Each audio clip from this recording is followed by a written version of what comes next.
So in today's video, I'm going to show you how to actually do a water change on a hot tub.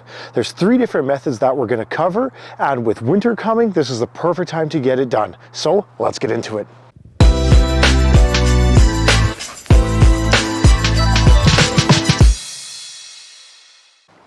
Okay, so the first method you can use to actually get the water out of this thing, good old-fashioned bucket, all right? You can just literally bail the water right out of it. Now, it's not fun, but it is effective. You're probably gonna need to bail this thing probably about 80 to 100 times if you're using a 5-gallon bucket. They hold around 350 to 400 gallons of water. Very first year we moved into our house with the hot tub, middle of January, it died on me, and that's the only method I had to get the water out. So it's crude, but it works. But I'm gonna show you an even better method here.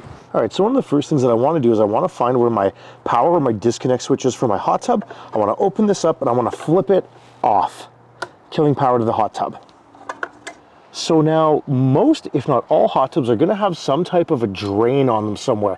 So if you look near the bottom of your hot tub, you might notice something that looks a little bit like this. If I grip this and I pull it on out, it actually is a drain hose. So this little piece on the end just threads off of here. So when I unscrew this, there'll be a little gasket inside, but this is going to allow the water to start draining inside of the tub.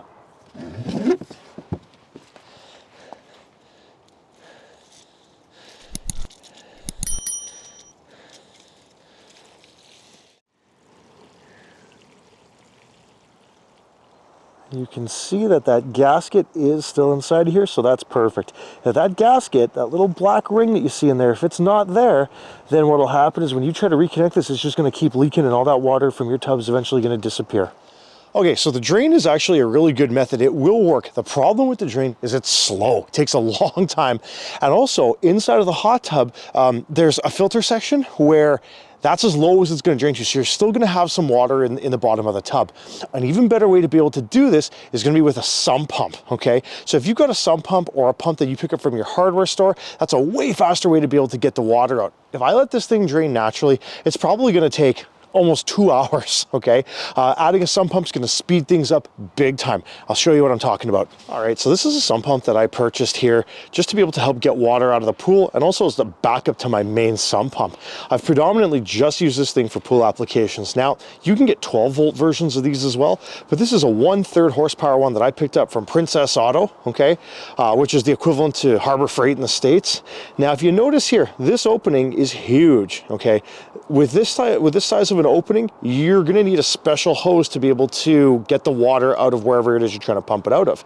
But the kit also came with one of these here, and this is a garden hose to sump pump adapter, okay? So if your sump pump doesn't come with this, if you go to the hardware store and you ask someone for a sump pump to garden hose adapter, this is what they'll sell you, and this is going to let you connect a garden hose up to it. So that's what we're going to do next. So one of the things I'm going to do first is I'm just going to take the adapter, I'm going to thread it into the sump pump first, and this will make sense in a second. And then once I've got it secured here, then I'm going to take my garden hose and I'm going to attach my garden hose to this piece right here. So there's my garden hose. And it's way easier to twist this fitting on than to attach it to the fitting and then try to twist the whole assembly into the sump pump. So we'll get that good and tight. Okay, now I'm ready to drop this unit right into the hot tub. We start pumping that water out way faster. All right, so I'm gonna go ahead, I'm gonna make sure I keep my cord out of here. I'm gonna drop my pump in, feed it a little bit of hose, and now we're gonna let her rip.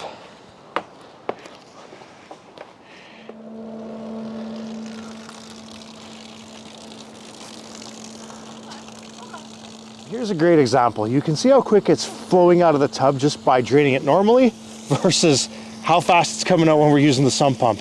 Big difference, it's gonna drain way faster. Okay, so while this is all draining, I've cranked the exposure on the camera, but right inside my weir there, that's where my hot tub filter is. Now, this is gonna be different on every single hot tub you have, but I'm gonna go ahead, I'm gonna pull my filter out. Again, just wanna take a look at it. It's probably time for a replacement. Every hot tub is gonna be a little bit different in terms of where this is put into place, but I would say replacing it once a year, just a good best practice. You should be pulling those things out and cleaning them periodically, but we're gonna take a look at mine.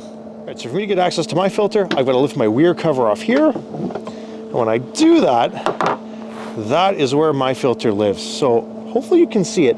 but there's going to be one little retention mechanism in the very bottom corner here, okay? And then there's going to be a collar on this side. So with my particular setup, that collar is what keeps pressure against that filter, which keeps it tight in here, okay? And yeah, I can see this filter's pretty dirty. It's going to be time for a replacement. When I start to put water back in the tub after I've cleaned everything out, sometimes I'll shove the hose into this pipe here to help fill the lines with water first, so when we turn things back on, it's not just sucking in air, okay? So let's go ahead and get that done.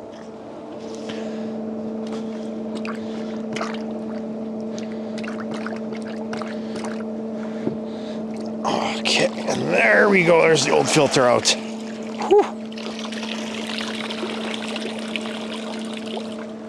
So what's going to happen is that sump pump's going to do a heck of a good job getting a ton of the water out of there, but I want to get everything cleaned up because, again, this tub, it's going to have to go for about 6 months before I have an opportunity to do another water change on it.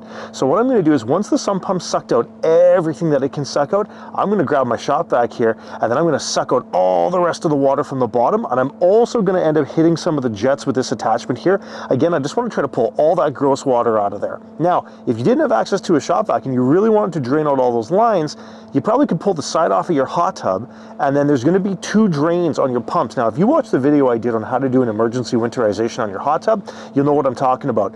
Those 2 plugs will basically act like a low point drain for everything else in the tub and pull all the rest of the water out there, but that's going to be the tool we're going to use next. And now you don't need the ShopVac Ultra. I bought that especially for doing the skimmer on the pool and things like that, but any run-of-the-mill wet dry vacuum will get the job done.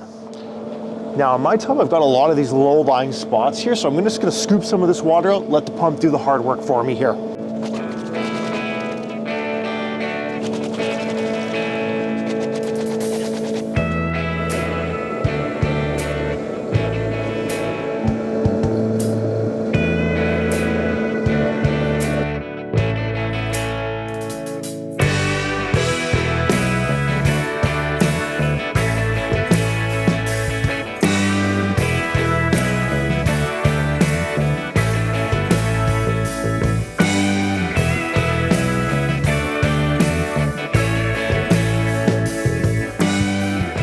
Okay, so I'm getting down to the point where the pump's done just about all it can do for me here.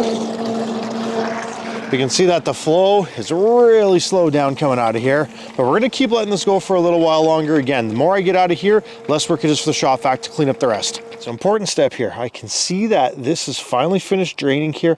I wanna make sure I put my cap back on now so that I don't forget, because there's nothing worse than starting to fill the tub and wondering, where's all my water going?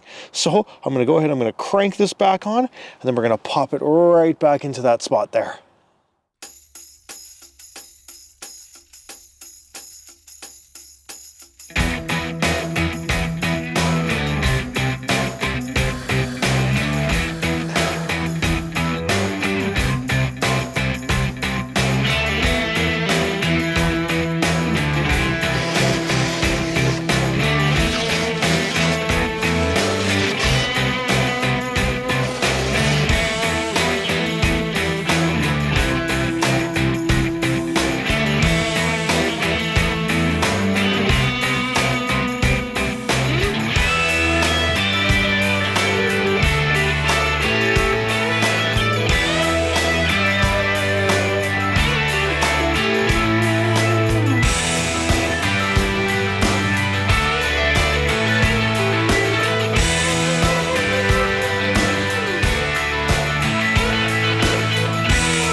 All right, so now we've got all the water out of this thing. We've vacuumed out all the lines, the weir's clean.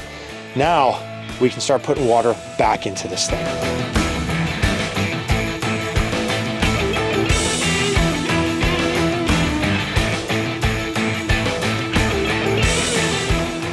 Okay, so now the fun part. We get to refill this thing with water. We are almost done. Now, if you've got this style of hose, you can use the nozzle filter, but I find it takes forever. So for me, I'm just gonna disconnect this component here. And then when I pop this out, I've got that entire diameter to get this thing filling.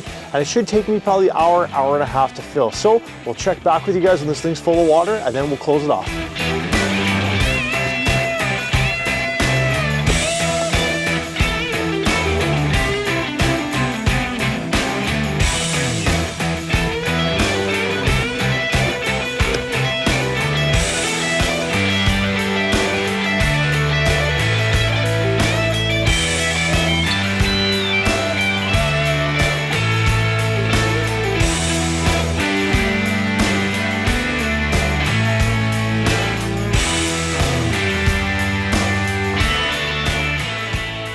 All right, so we got the water level top back up. I've rinsed out my filter. We're gonna reinstall this, flip the breaker, and then we gotta wait for probably about 12 to 14 hours to get this thing back up to temperature again, but then we're done.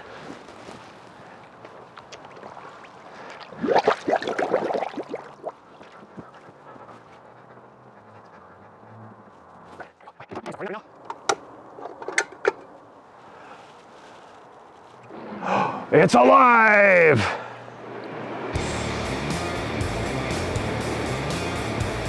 All right, folks, and there you go. It was just that easy to do a thorough water change in this thing.